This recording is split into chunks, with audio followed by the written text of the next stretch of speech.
नमस्कार दोस्तों, स्वागत है आपका अपने चैनल ज्ञान गुरुजी में। और मैं एक बार फिर हाजिर हूँ आप लोगों के सामने। बायोग्राफी ऑफ वॉरेन बफेट, जो शेयर बाजार के बादशाह हैं, और बफेट की स्टोरी इसमें बताया गया है। तो हम लोग 5 अध्याय ऑलरेडी इस चैनल पे अवेलेबल कर चुके हैं, और अभी तक आपने उसको नहीं देखे हैं तो ज़रूर देखिए। ये अध्याय 6 होने वाला है, और हम लोग इसमें बाकी के जो ऑडियो बुक है अध्याय 6 में जितना आएगा पूरे 35 मिनट तक इसको देखेंगे। तो किस तरीके से और समझेंगे कि वॉरेन बफेट दुनिया के सबसे अमीर इन्वेस्टर बने और पैसा कमाए। दोस्तों, ये किस तरीके के बुक है कि मैं ऑलरेडी इसमें भी बार बार बताता हूँ कि इस पुस्तक में वॉरेन एक बहुत गरीब किस्म के, मतलब गरीब घर में पैदा लिए, और अपने टैलेंट के दम पे, अपने मेहनत के दम पे और अपने एजुकेशन के दम पे वो दुनिया में नंबर 1 बने। तो चलिए इस अध्याय में वही देखेंगे कि किस तरीके से शुरू करते हैं। चैनल को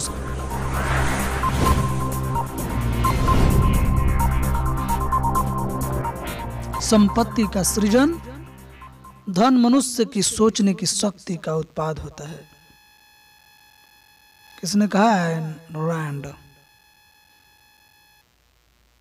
अगर आपने वर्ष 1956 के उस समय $10,000 का निवेश किया होता जो वॉरेन बफेट ने निवेश साझेदारी का काम शुरू किया, तो आज आप सारे कर, व्यय और शुल्क चुकाकर भी $30 करोड़ के स्वामी होते। वॉरेन की कामयाबी कई मायनों में महत्वपूर्ण है, क्योंकि उन्होंने किसी उत्पाद के पेटेंट से धन अर्जित नहीं किया, न ही किसी नई प्रौद्योगिकी का विकास किया, न ही रिटेल की अवधारणा के आधार पर व्यापार किया,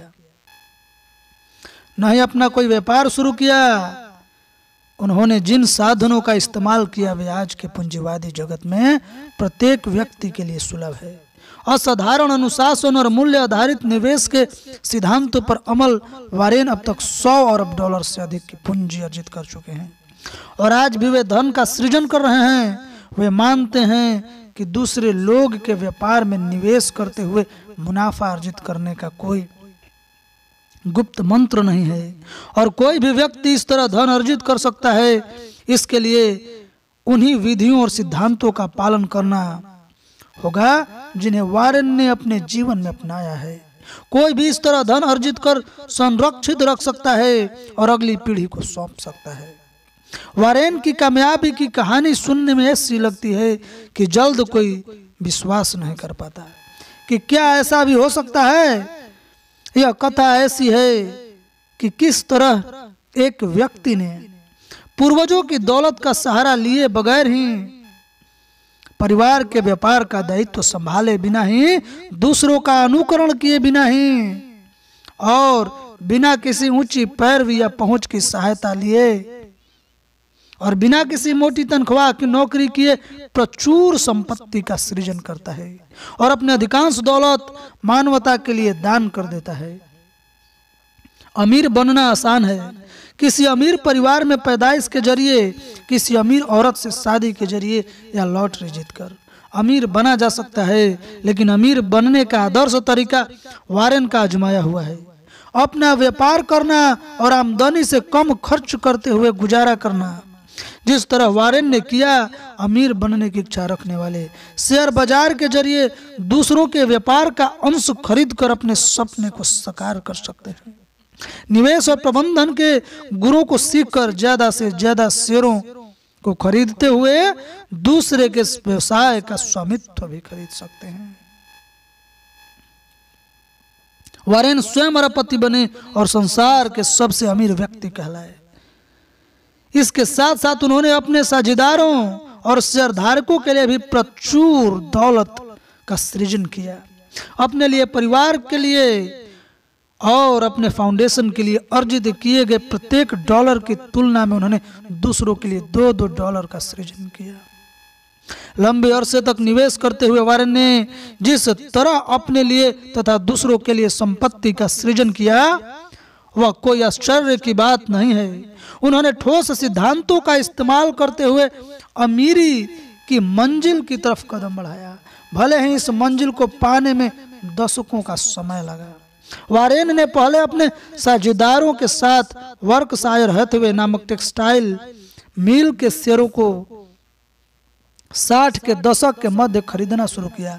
तब प्रति शेयर की कीमत $7 से $17 तक थी। सन 1967 ईस्वी में इस कंपनी के राजस्व में $39 मिलियन का इजाफा हुआ और 1965 में वारेन के $20 मिलियन से भी कम की रकम चुकाकर इस कंपनी के अधिकांश शेयर खरीद लिए और कंपनी का प्रबंधन अपने हाथों में ले लिया।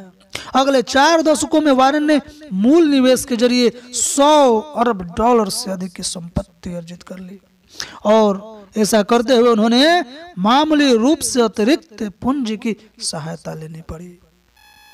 संपत्ति सृजन की असाधारण प्रतिभा, किस तरीके से संपत्ति का सृजन करना है और इस तरीके का साधारण प्रतिभा का जो प्रदर्शन है वारेन के द्वारा किया जा रहा है दोस्तों, हम लोग अभी देख रहे हैं।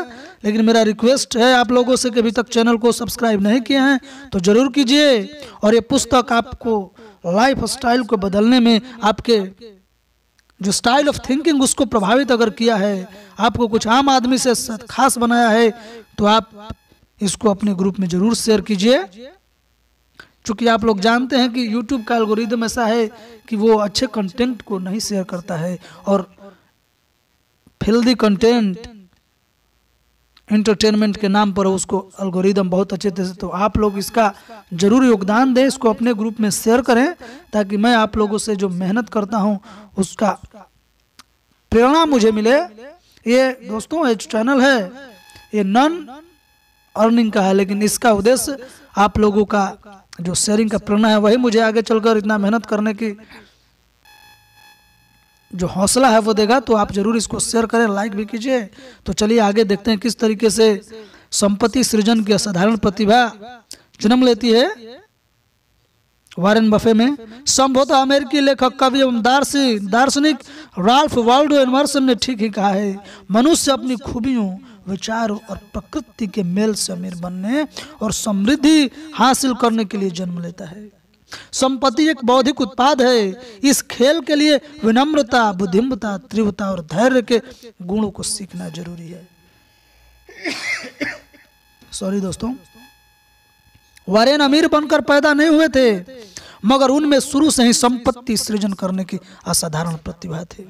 उन्होंने जीवन भर जो प्रचुर संपत्ति अर्जित किया और मानव जाति के कल्याण के लिए दान किए, उनके पीछे पूरी तरह उनकी बौद्धिक क्षमता काम कर रहे थे। वे विनम्र, बुद्धिसम्मत, निर्णायक और धैर्यशाली व्यक्ति हैं। यह चमत्कारी कहानी एक ऐसे व्यक्ति की है जिसने अपनी मेहनत से पैदा की गई पूंजी से शुरुआत की है और जो पूंजीवादी व्यवस्था के में अनवरत अपनी प्रतिभा का सटीक इस्तेमाल करते हुए विश्व के सबसे अमीर व्यक्ति बन गए। उन्होंने जो कुल संपत्ति अर्जित की वह इराक, इथियोपिया और कोस्टारिका या क्यूबा, उत्तर कोरिया और अमन के संयुक्त सकल घरेलू उत्पाद यानी जीडी से भी ज्यादा है। अगर वारेन, दोस्तों मैं अपने ज्ञान के आधार पर बताता हूं कि अगर वारेन कोई देश होते तो वो दुनिया के 12वां जीडीपी वाले देश होते। यानी उनका जो नेटवर्थ है वो आज के पाकिस्तान और इनके जैसे छोटे मोटे देश से भी ज्यादा है। पाकिस्तान से बड़ा, तो सोचिए कितना बड़ा आदमी, एक साधारण आदमी जो पैसों के लिए सलून में, आप पीछे के अध्याय में देखे होंगे कि पैसों के लिए वो सलून में वेंडिंग मशीन लगाया करते थे, वो आदमी $100 अरब से भी ज्यादा की संपत्ति बनाता है। 30 अगस्त 1930 को वारेन का जन्म नेब्रास्का के ओमाहा शहर में हुआ। हार्वर्ड बफे उनके पिता थे और लैला बफे उनकी माता थी। वे मजाक के लहजे में कह चुके हैं कि सन 1929 में जब शेयर बाजार लुढ़क गया था उसी समय वे माता के गर्भ में आए थे, चूंकि उनके शेयर ब्रोकर पिता के पास करने के लिए कोई काम नहीं था। वे मजाक के लहजे में बोले, उस समय निवेशकों ने जो अविवेकपूर्ण व्यवहार किया था वह मेरे अनुवांशिक कोड में अच्छी तरह दर्ज है। वारेन अक्सर कहते रहे हैं कि श्वेत पुरुष और अमेरिकी के रूप में जन्म लेना उनके लिए खुशनसीबी का बात है। वे एक लोकतांत्रिक और पूंजीवादी समाज में पैदा हुए हैं जहां निजी तौर पर उन्नति करने की प्रचुर संभावनाएं थी। अगर उनका जन्म 100 साल पहले हुआ होता तो वे तीसरी दुनिया के किसी देश में पैदा होते या उन्हें पूंजी आवंटन की दक्षता की जगह कोई दूसरा काम करना पड़ता, तो ऐसी समृद्धि हासिल कर पाना उनके लिए संभव नहीं हो सकता था। उनकी इसी कामयाबी का नतीजा है कि अब तक उनके पास उनके बारे में 30 से ज्यादा पुस्तकें लिखी जा चुकी है। उनमें शुरू से ही कंपनियों के मूल्यांकन करने का जो अनूठी क्षमता थी दोस्तों, और इसके अलावा इतिहास के जिस कालखंड में उनका जन्म हुआ उस समय आर्थिक विस्तार का अनुकूल माहौल था और पूंजीवाद अपने चरमोत्कर्ष पर पहुंच चुका था।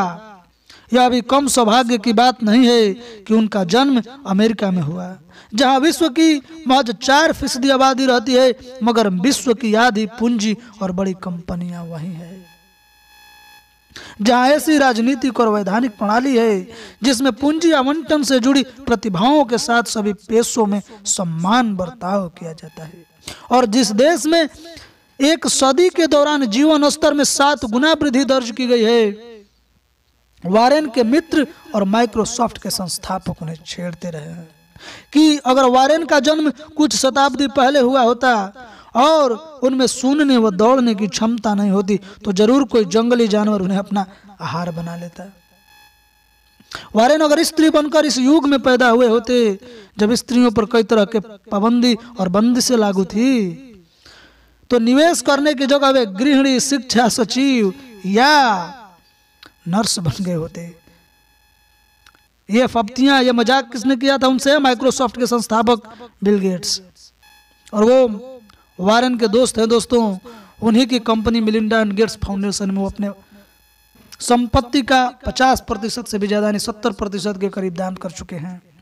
तो इतने बड़े दानवीर हैं, दुनिया के सबसे बड़े दानवीर की आप स्टोरी वारेन बफे की ऑटोबायोग्राफी पढ़ रहे हैं। वारेन के पिता ओमाहा में स्टॉक ब्रोकरेज कंपनी संचालित कर रहे थे और बाद में वे नेब्रास्का क्षेत्र के लिए संसद बने। इस तरह पृष्ठभूमि भी वारेन की किस्मत संवारने में मददगार साबित हुई। हालांकि पिता ने वारेन के विरासत में दौलत नहीं सौंपी थी क्योंकि वे जानते थे कि उनके बेटे को पैतृक संपत्ति की जरूरत नहीं थी। पिता ने वारेन को विरासत में शेरों के प्रति आकर्षण, अपने पैरों पर खड़े होने के लिए आत्मविश्वास, चरित्र से जुड़े उच्च मापदंड और राजनीतिक दृष्टिकोण विकसित करने की क्षमता सौंपी थी। इन्हीं गुणों की सहायता से वारेन ने जीवन में लगातार सफलताएं हासिल की। पिता ने वारेन को स्वतंत्रता की भावना का विकास करना सिखाया। यही वजह है कि वारेन ने अपने पिता की राजनीतिक पार्टी से भिन्न एक दूसरी पार्टी में अपनी रुचि दर्शाई।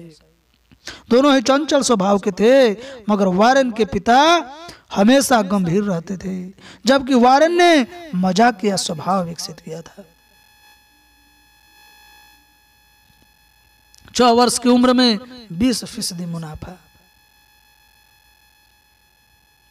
वारेन के दादा ओमाहा शहर में grocery store Buffett and sons का संचालन करते थे। उद्यमशीलता वारेन के खून में घुली हुई थी। 6 वर्ष की आयु में वारेन अपने उद्यमी स्वभाव का परिचय देने लगे थे। वारेन ने 25 सेंट में कोक की बोतल के 6 पैक खरीदे थे और प्रत्येक बोतल एक निकल की कीमत पर बेचकर 20% का मुनाफा अर्जित किया था। इस तरह वारेन ने अपनी भावी जीवन की पुरुषार्थ की बुनियाद रख दी थी।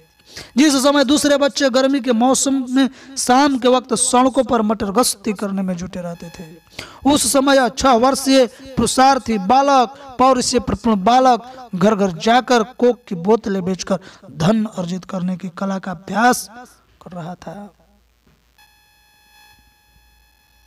जीवन के आरंभिक वर्षों में ही वारेन जो है गणित, नंबर, धन और सिक्कों के प्रति विशेष लगाव रखते थे।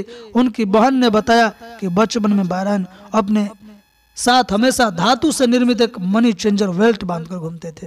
दोस्तों, हम लोग ऑटोबायोग्राफी ऑफ वारेन बफे पढ़ रहे हैं और अभी तक ये अध्याय 6 हो रहा है और इसके 5 अध्याय में जो चीज हम लोग सीखे आप लोग भी गौर किए होंगे कि जो वारेन का कल्चर है, चाहे अमेरिका जहाँ का ये लेखक वारेन हैं, वहाँ का कल्चर है कि आप किस विरासत से आते हैं वो मतलब नहीं करता है, लेकिन हमारे विरासत अगर किसी भी मिडिल क्लास फैमिली का हो, अगर छोटा, तो हम एक सेंटिमेंट क्रिएट कर दिया गया है ना कि हम इतने बड़े फैमिली से आते हैं, हम ऐसे फैमिली से आते हैं, तो इस तरीके से कैसे काम करेंगे। तो ये वारेन के जीवन में नहीं था। वारेन ने अखबार भी बेचे, आपने देखे, वारेन अखबार का प्रोग्राम भी, मतलब अखबार भी बेचते थे। वारेन सैलून में जाकर वो जो वेंडिंग मशीन था उस भी लगाते थे। और उनके पिता क्या थे, एक मेंबर ऑफ पार्लियामेंट थे, वहाँ के सीनेट में सीनेटर थे। फिर भी वारेन इस तरीके के काम किए जो हमारे समाज में निहायत ही तुच्छ और छोटी मानी जाती है। तो दोस्तों, इस पुस्तक को मेरे आप लोगों के समक्ष रखने का एक अभिप्राय यही था कि आप किसी भी चीज से आते हैं, अगर आप अपने अंदर उस चीज को समाहित करते हैं कि मुझे बनना है, काम कोई भी छोटा नहीं होता है। आपको अगर आगे बढ़ने का है इरादा, तो आप किसी भी काम जो आपको समझ में आते वहां से स्टार्ट करके आप यानी कि बॉटम से टॉप पे जा सकते हैं। इस पुस्तक का मैं जब पढ़ा तो यही बात मुझे समझ में आया कि वारेन जैसा आदमी जो एक संपत्ति के लिए स्ट्रगल कर रहा है और किस तरीके से संपत्ति को एक्वायर करता है और फिर आगे चलकर अपने संपत्ति का 80% से भी ज्यादा हिस्सा दान कर देता है अलग अलग फाउंडेशन में। ये आदमी क्या है और इससे क्या सीखने वाली बात है। तो इस आदमी से सीखने वाली यही बात है कि आदमी छोटा होता है, काम कोई छोटा नहीं होता है, और हर काम छोटा हो या बड़ा वो आपको एक दिन शीर्षस्थ पे पहुंचा सकता है। और अच्छा काम है तो सोसाइटी, समाज को कहने से कोई फर्क नहीं पड़ता है। आपको जो पढ़ना है और जो आप सोचते हैं वहां तक पहुंच जाएंगे। तो दोस्तों, आगे कड़ी में देखते हैं कि उनकी बहन ने बताया कि वो बेल्ट बांधकर घूमते थे। वारेन को गणितीय उलझनों का समाधान करने के लिए कभी भी कैलकुलेटर या कंप्यूटर की सहायता नहीं लेनी पड़ी। जीवन के आरंभ से अब तक वारेन निरंतर धन अर्जित करने और धन की वृद्धि करने में जुटे रहे हैं। 8 साल की उम्र में वारेन धन कमाने और व्यापार से संबंधित पुस्तकों का अध्ययन करने में लगे रहे। $1000 कमाने के 1000 तरीके आरंभ में उनकी पसंदीदा पुस्तक थी। इस पुस्तक को उन्होंने कई बार पढ़ लिया था।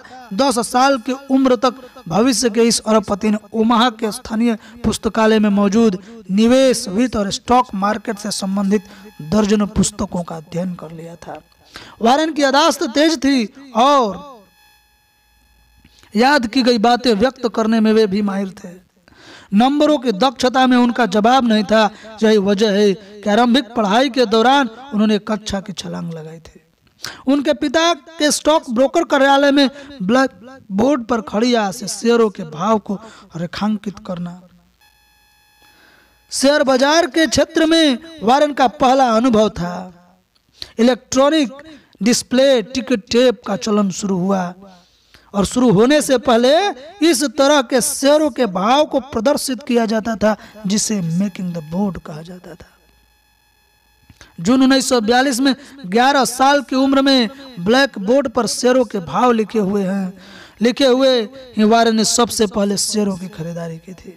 उन्होंने सिटी सर्विस प्रीफर्ड नामक कंपनी के 6 शेयर खरीदे थे। 3 शेयर वारेन ने अपने नाम से और 3 शेयर अपनी बड़ी बहन डोरिस के नाम से खरीदे थे। प्रत्येक शेयर की कीमत उस समय $38 थी। इन 3 शेयरों से पता चलता है कि उस समय उनकी कुल जमा पूंजी $100 थी। इन शेयरों की कीमत जल्द ही गिरकर $27 हो गई, लेकिन कुछ अंतराल पर फिर कीमत बढ़कर $40 हो गई। उसी समय वारेन ने शेयरों को बेच दिया, लेकिन इस अनुभव से वारेन ने जीवन भर के लिए एक महत्वपूर्ण सबक सीख लिया। दोस्तों, सबक को सीखने के लिए जरूरी है कि इसकी किताब जो मैं ऑडियो वीडियो बुक बनाया हूं और आप लोगों के जो स्क्रीन रिकॉर्ड भी कर रहा हूं, इसमें आप ध्यान से इसको पढ़ते जाएं और इसको सुनते जाएं, तब आप भी इस पुस्तक के कंप्लीट जो सबक है वो सीख पाएंगे। और मैं आशा करता हूं कि अभी तक आपने अगर कोई सबक सीखा है और इसको सुना है तो बताइए कि वारेन के बहन का क्या नाम था, और आप मुझे कमेंट करके जरूर बताइए। जैसे उन्होंने शेयर को बेचा था उसके तुरंत बाद ही प्रति शेयर कीमत बढ़कर $200 हो गई थी। संभवतः इस बात का अनुमान वे उस समय नहीं लगा पाए, मगर जल्दी बेचने और मूल्य की जगह बाजार भाव के आधार पर बेचने के निर्णय को भूल समझकर उन्होंने भावी जीवन में निवेश के ठोस सिद्धांतों को अपनाया था। 13 साल की उम्र तक ज्ञान प्राप्ति के प्रति अनूठी जिज्ञासा प्रदर्शित करते हुए वारेन इस नतीजे पर पहुंच चुके थे कि उन्हें भविष्य में शेयर बाजार का निवेशक ही बनना है। असल में उन्होंने अपने परिवार के एक मित्र को बता दिया था कि 30 साल की उम्र तक वे करोड़पति बन जाएंगे। अपने पिता के व्यवसाय के साझेदार की पत्नी मेरी फॉक कि वारेन ने सूप पीते हुए बताया था कि अगर वे करोड़पति नहीं बन पाए तो वहां की किसी सबसे ऊंची इमारत पर चढ़कर नीचे छलांग लगा लेंगे। 14 साल की उम्र में पहला व्यवसाय। जब वारेन के पिता संसद चुने गए तब वारेन को अपने परिवार के साथ रहने के लिए ओमाहा से वाशिंगटन जाना पड़ा, जहां वह हाई स्कूल की पढ़ाई पूरी करने लगे। और वारेन देश की राजधानी में आकर खुश नहीं था और उन्हें हमेशा अपनी मातृभूमि ओमाहा की याद सताती रहती थी। वारेन जन्मभूमि के प्रति प्यार और लगाव का जीवन भर प्रदर्शन करते रहे। 14 साल की उम्र में वारेन उद्यमी और महत्वाकांक्षी थे। उन्होंने 5 इलाकों में 500 अखबारों को ग्राहकों तक पहुंचाने का काम शुरू कर दिया। वाशिंगटन पोस्ट नामक अखबार बेचते हुए वारेन हर महीने में $175 कमाने लगे। जिस तरह कोका कोला बेचने का बचपन में उनका अनुभव बाद में जीवन में उनके लिए उपयोगी साबित हुआ, उसी तरह अखबार बेचने का अनुभव उनके लिए अत्यंत उपयोगी साबित हुआ। जिस अखबार को वे किशोरावस्था में बेचा करते थे, बाद में उन्हीं अखबार की होल्डिंग कंपनी में उसी अखबार की सबसे अधिक स्वामित्व का हिस्सा खरीद लिया था। दोस्तों, मैं एक बार अखबार पढ़ रहा था तो उसमें आया था वारेन बफेट की ही बारे में। मैं इंटरव्यू में उनका पढ़ रहा था अखबार में, तो बोले कि जिस अखबार में वो अभी बोल रहे हैं कि अखबार सुबह बेचते थे और उन्हीं के बारे में उन्हीं की पत्रिका वाशिंगटन पोस्ट में छपी गई कि वाशिंगटन पोस्ट में अगर सबसे ज्यादा कोई स्टेक होल्डर है तो वो वारेन बफेट है। और उसी समय से वारेन का ऐसा नाम बना कि वो नाम चलता है गया और दुनिया के एक बार ऐसा समय आया कि नंबर 1 अमीर व्यक्ति की सूची में वो शामिल हो गए। तो जिस वारेन ने अखबार बेचा उस अखबार के मालिक बन जाना कितना ही बहुत बड़ा मुकाम है और कितना बड़ा नाम है, आप समझिए। और एक साधारण से व्यक्ति और साधारण से व्यक्तित्व ऐसा करने में सफल होता है। वारेन इस्तेमाल की गई गोल्फ की गेंदों का भी व्यवसाय करते थे। उन्होंने इस कार्य में पड़ोसी के दोस्त की मदद ली थी। अखबार की बिक्री और अन्य उद्यमों से अर्जित $1200 की रकम की सहायता से वारेन ने 14 साल की उम्र में नेब्रास्का में 40 एकड़ कृषि योग्य भूमि खरीदी और उसे एक किसान को किराए पर दे दिया। इससे निवेश से पहली बार संकेत मिल गया था कि एक दृढ़ निश्चय और आत्मविश्वास से भरपूर किशोर वयस्कों की तरह ठोस व्यापारिक फैसले ले पाने में सक्षम हो चुका था। कृषि भूमि में निवेश के जरिए वारेन ने जीवन में आरंभिक वर्षों में ही अपने गृह राज्य नेब्रास्का के प्रति अपने गहरे लगाव का परिचय दिया था। वारेन ने जीवन भर इस लगाव को कायम रखा। किशोरावस्था में रियल एस्टेट के इस सौदेबाजी की खूबी थी कि वारेन स्वयं उस रियल एस्टेट की देखभाल नहीं करने वाले थे। जीवन में बाद के वर्षों में भी निवेश करते समय वे किसी कंपनी के मुख्यालय या कार्य क्षेत्र तक जाना जरूरी नहीं समझते थे, भले ही वे उन कंपनियों का मालिकाना हक खरीद लेते थे। हाई स्कूल में पढ़ते समय वारेन ने अपने साथी डोनाल्ड डेनली के साथ इस्तेमाल की हुई एक पिन बॉल मशीन महज $25 में खरीदी थी। इस मशीन की वास्तविक कीमत $300 थी। $1 की वस्तु को 10 सेंट से में भी कम कीमत पर खरीदने का गुर वारेन ने किशोरावस्था में ही सीख लिया था। बाद के वर्षों में उनके अवसरों पर उन्होंने इस खूबी का परिचय दिया। दोनों मित्रों ने अपने स्कूल के नाम से प्रेरित होकर अपनी कंपनी का नाम Wilson coin operated machine company रखा और ग्राहकों के सामने ऐसा दिखावा किया कि मानो कोई विल्सन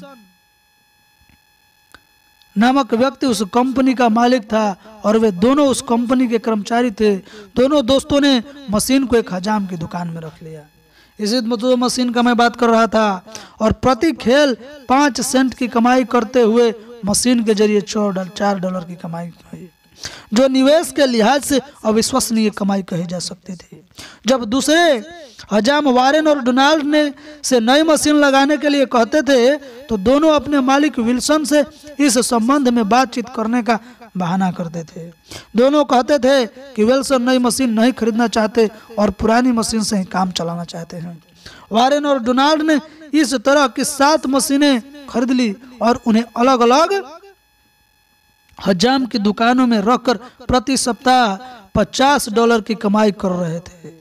अगले वर्ष दोनों ने अपना यह कारोबार एक पूर्व सैनिक को $1200 की कीमत पर बेच दिया। इस कारोबार का अनुभव भी वारेन के लिए उपयोगी साबित हुआ। 4 दशक बाद वारेन की कंपनी दुनिया के सबसे बड़ी vending machine operators company Coca Cola की सबसे बड़ी शेयरधारक बन गई। आज भी वारेन के ऑटो लाइसेंस प्लेट होल्डर पर उनकी किशोरावस्था के व्यवसाय के प्रतीक के रूप में Wilson coin operated machine company का नाम प्रदर्शित है। यह उपहार उन्हें एक शेयरधारक की तरफ से मिला है। 16 साल की उम्र में वारेन ने हाई स्कूल की शिक्षा समाप्त की। उस समय तक उनके पास खुद की कमाई की गई $6000 की पूंजी जमा हो चुकी थी। वे उस समय से लेकर आज तक सदैव अपनी कमाई और कुल पूंजी से कम खर्च करने के सिद्धांत का पालन करते हुए सादगी पूर्ण जीवन गुजारते रहे।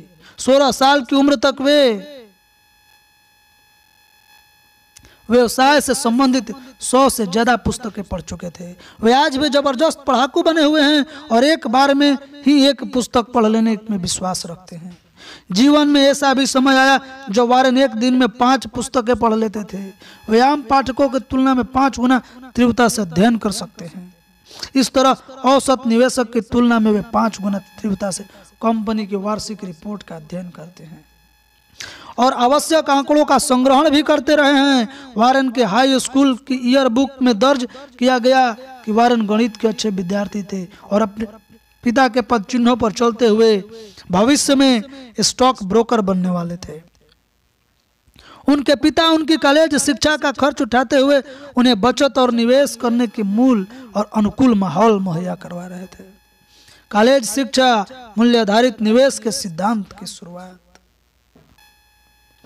वारेन ने पहले पेंसिल्वेनिया विश्वविद्यालय में दाखिला लिया था, लेकिन बाद में नेब्रास्का विश्वविद्यालय में स्थानांतरित होकर सन 1950 में अर्थशास्त्र में बैचलर ऑफ साइंस की डिग्री हासिल की।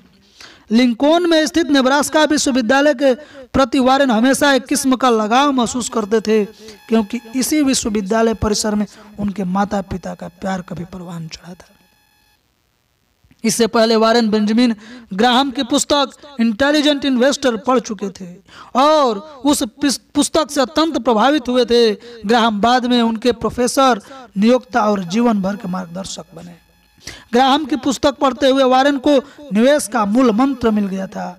इस पुस्तक में वैल्यू इन्वेस्टिंग यानी मूल्य आधारित निवेश पर रोशनी डाली गई थी। इसमें बताया गया था कि वही निवेश सर्वश्रेष्ठ है जब खरीदार किसी तरह की भावना, भय या अफवाह अथवा बाजार के रुझानों से प्रभावित हुए बिना मूल्य के आधार पर सोच समझ कर निवेश करता है। 19 साल की उम्र तक वारेन के पास $9,800 की पूंजी जमा हो चुकी थी। उन्होंने अर्थशास्त्र की स्नातक शिक्षा के लिए हार्वर्ड बिजनेस स्कूल में दाखिला करने के लिए आवेदन किया, मगर उम्र कम होने के कारण उन्हें दाखिला नहीं मिला। इस बात से वे थोड़े निराश जरूर हुए, मगर एक और सुनहरा अवसर कोलंबिया में उनका इंतजार कर रहा था। उन्होंने सुन रखा था कि इंटेलिजेंट इन्वेस्टर के लेखक बेंजामिन ग्राहम कोलंबिया में अध्यापन करते थे। ग्राहम का सानिध्य प्राप्त करने की ललक के साथ वारेन ने कोलंबिया में दाखिला ले लिया। वहां ग्राहम के साथ डेविड डोड भी अध्यापन कर रहे थे, जो मशहूर अर्थशास्त्री थे। दोनों ने मिलकर 735 पृष्ठों की पुस्तक सिक्योरिटी एनालिसिस लिखे थे। वारेन शेयर बाजार में आने वाले प्रत्येक व्यक्ति को इस पुस्तक को पढ़ने की सलाह देते रहे हैं। किसी भी कंपनी के शेयरों का वास्तविक मूल्य निर्धारित करने का गुर इस पुस्तक में बखूबी समझाया और बताया गया है। सन 1951 में 21 साल की उम्र में वारेन को पता चलता है कि उनके मार्गदर्शन Graham GI CEO auto company का अध्यक्ष पद पर कार्य कर रहे थे। वारेन समझ गए कि अगर ग्राहम जैसे शख्स इस कारोबार से जुड़े हुए थे तो उनकी छत्र छाया में निवेश के सूत्रों को सीखने का बेहतरीन मौका मिल सकता है। वारेन रेलगाड़ी में सवार होकर न्यूयॉर्क से वाशिंगटन DC पहुंचे और शनिवार के दिन ऑटो कंपनी के मुख्यालय में पहुंचकर वहां मौजूद एक अधिकारी से कंपनी से संबंधित जानकारियां प्राप्त की। प्रत्यक्ष वाहन बीमा के कारोबार का यह अनुभव बाद के वर्षों में उनके काम आया जब उनकी कंपनी ने ऑटो कंपनी का स्वामित्व पूरी तरह से खरीद लिया। वारेन के संपत्ति सृजन का एक महत्वपूर्ण सिद्धांत है कि निवेश करने से पहले किसी भी कंपनी के बारे में ज्यादा से ज्यादा जानकारी जुटा लेनी चाहिए ताकि उसके वास्तविक मूल्य का आकलन किया जा सके। कंपनी किस तरह मुनाफा कमाती है, उसके उपार्जन का स्थायित्व क्या है, इसकी कमजोरी क्या है, इसकी वृद्धि की संभावनाएं क्या है, उससे प्रतियोगिता की क्षमता कैसे की जा सकती है और उसका प्रबंधन कितना सक्षम और ईमानदार है। इस तरह के पहलुओं का पता जरूर लगा लेना चाहिए। GEI CEO के मुख्यालय का दौरा करने से वारेन को ऐसे कई कारकों को समझने में मदद मिली जो जानकारियों के आधार पर वारेन ने GEI CEO के शेयर में निवेश किया। फिर अगले ही वर्ष एक आकर्षक शेयर देकर उन्होंने इन शेयरों को $15,229 में बेचकर नई कंपनी के शेयरों में निवेश किया। GEI CEO के बारे में वारेन इतना अधिक जानते थे कि महज 21 साल की उम्र में उन्होंने the commercial and financial commercial नामक पत्रिका के लिए जो शेयर मुझे सबसे अधिक पसंद है शीर्षक से एक शोध रिपोर्ट लिखी थी। अपने शोध के आधार पर वे समझ चुके थे कि GEI CEO अपने प्रतियोगियों की तुलना में 5 गुना ज्यादा मुनाफा अर्जित कर रही थी क्योंकि उसने एजेंटों की मदद लिए बिना प्रत्यक्ष बिक्री का तरीका अपना रखा था। वे इस कंपनी की बारीकियों से अच्छी तरह परिचित थे और इसलिए उन्होंने वर्कशायर हेथवे के माध्यम से सन 1976 में इस ऑटो कंपनी के 1/3 शेयर $45.7 मिलियन में खरीद लिए थे और शेयरों को खरीदते हुए उन्होंने इस कंपनी का आधा स्वामित्व हासिल कर लिया था। सन 1995 में वारेन ने इसके बाकी शेयरों को भी $2.3 बिलियन में खरीदकर इसका पूर्ण स्वामित्व हासिल कर लिया। इस तरह यह कंपनी वारेन के स्वामित्व वाली ऐसी कंपनियों की सूची में जुड़ गई जो निरंतर मुनाफा अर्जित कर रही थी। सन 1951 में वारेन ने अर्थशास्त्र विषय में स्नातक की डिग्री हासिल की। वारेन वॉल स्ट्रीट में काम करना चाहते थे मगर उनके पिता हार्वर्ड और बफे और मार्गदर्शक ग्राहम ने ऐसा करने से मना किया। वारेन के जीवन के इन 2 प्रभावशाली व्यक्तियों ने मंदी के वर्षों को भी देखा और उनके पास शेयर बाजार के उतार चढ़ाव का गहरा अनुभव था। दोनों व्यक्तियों ने इस युवा और महत्वाकांक्षी स्नातक को रोजगार सुरक्षा प्राप्त करने की सलाह दी और किसी बड़ी कंपनी में कार्य करने के लिए कहा। वारेन के पिता और ग्राहम मानते थे कि शेयर बाजार का मूल्य निर्धारण अतिशयोक्तिपूर्ण था। वारेन ने ऐसी सलाह पर अमल नहीं किया। वारेन ने ग्राहम के सामने प्रस्ताव रखा कि वे उनके लिए निःशुल्क शेयर शोध एवं विश्लेषण का कार्य करना चाहते हैं मगर ग्राहम ने इस प्रस्ताव को मानने से इनकार कर दिया। हालांकि वारेन ही एकमात्र ऐसे छात्र थे जिन्हें शेयर विश्लेषण विषय में ग्राहम ने A+ दिया था। वारेन ने मजाक में इसकी वजह बताते हुए कहा था कि वे उनके प्रोफेसर महोदय ने इस प्रस्ताव के सुनने के बाद तेजी से लागत मूल्य विश्लेषण किया और इस नतीजे पर पहुंचे कि वारेन भले ही मुफ्त में काम करने वाले थे मगर यह सौदा फायदे का साबित नहीं होगा। असली वजह यह थी कि ग्राहम न्यूमैन पार्टनरशिप की नीति थी। यहूदियों को काम पर रखना चूंकि उन्हें वॉल स्ट्रीट में रोजगार के मौके नहीं मिलते थे और इस तरह ग्राहम यहूदियों को रोजगार का अवसर देकर भरपाई करने की कोशिश करते थे। इस तरह वारेन ओमाहा लौट आए और अपनी बहन के कॉलेज की सहपाठी सुजान थॉमसन से नजदीकियां बढ़ाने लगे। सही मार्गदर्शकों और अच्छी आदतों का चुनाव। तो दोस्तों आज यहीं तक। अगली वीडियो में हम लोग फिर पढ़ेंगे कि किस तरह के सही मार्गदर्शक और अच्छी आदत का चुनाव वारेन को फर्श से अर्श पर लेकर जाता है और वारेन बिजनेस की दुनिया में, शेयर सूचकांक इन्वेस्टमेंट की दुनिया में नंबर 1 बनते हैं। आज यहीं तक रखते हैं, अगली वीडियो में फिर मिलेंगे और आगे की कड़ी जोड़ेंगे। तब तक के लिए मुझे दीजिए इजाजत। चैनल को अभी तक लाइक, सब्सक्राइब और शेयर नहीं किए हैं तो सब कर दीजिए। मेरा आप लोगों से यही एक मांग रहता है, अपना इसको प्रेम समझिए, आशीर्वाद समझिए, जो भी समझिए, लेकिन जरूर दीजिए।